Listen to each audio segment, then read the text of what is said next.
Hello बच्चों। हिंदी व्याकरण की कक्षा में आप सभी का स्वागत है। मैं आशा करती हूँ आप सभी लोग स्वस्थ और प्रसन्न होंगे।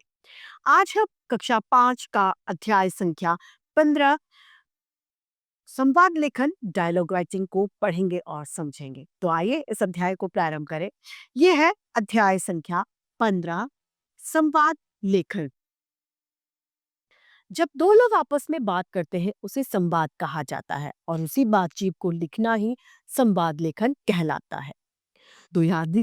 दो से अधिक लोगों की आपस में बातचीत करना संवाद कहलाता है। अपनी दिनचर्या में हमें अनेक लोगों से बातचीत हम करते हैं। उसी बातचीत को जब हम लिखकर दूसरों के सामने प्रस्तुत करते हैं तो वह संवाद लेखन कहलाता है।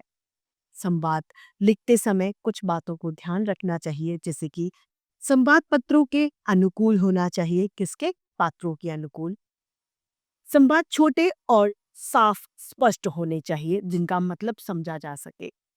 संवादों की भाषा सरल और व्यवहारिक होनी चाहिए तथा संवाद लिखते समय सही विराम चिन्हों का प्रयोग करना चाहिए ताकि अर्थ का अनर्थ ना हो जाए। संवाद लेखन में कुछ उदाहरण यहाँ पर दिए गए हैं, आइए इन्हें पढ़ते हैं। पहला संवाद है माँ और बेटी के बीच में व्यायाम यानी कसरत को लेकर संवाद। आए पढ़ें। ऋतु कहती है, माँ बहुत भूख लगी है, कुछ खाने को दो। माँ कहती है, यह क्या ऋतु, सारा दिन बैठे बैठे भूख लगी है।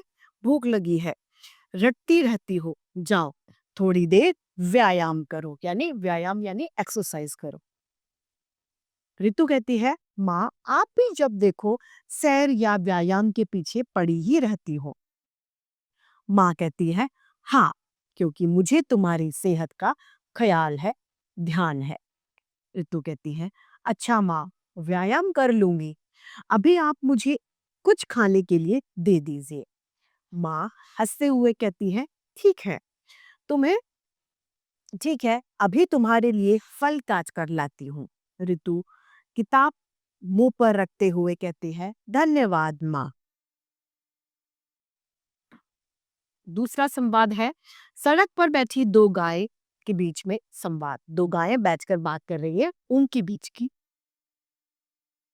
गौरी कहती है, भूरी देख रही हो चारों ओर बसें और गाड़ियों का शोर है।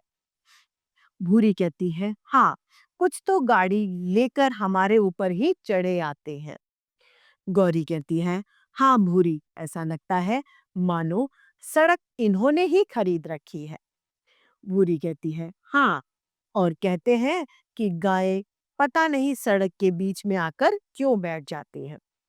गौरी कहती है, जब इन्होंने हमारे लिए कहीं मैदान ही नहीं छोड़े तो हम कहीं तो जाएंगे ही। भूरी कहती है, और क्या, हमारे लिए तो सड़क ही हमारा घर है। गौरी कहती है, हम लाचार जानवरों के बारे में कोई सोचता ही नहीं। भूरी कहती है, तुम ठीक कहती हो गौरी। तो ये क्या था?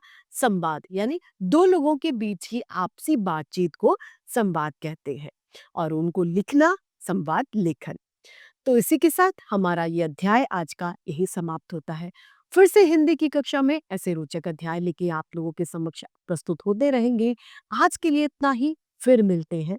धन्यवाद।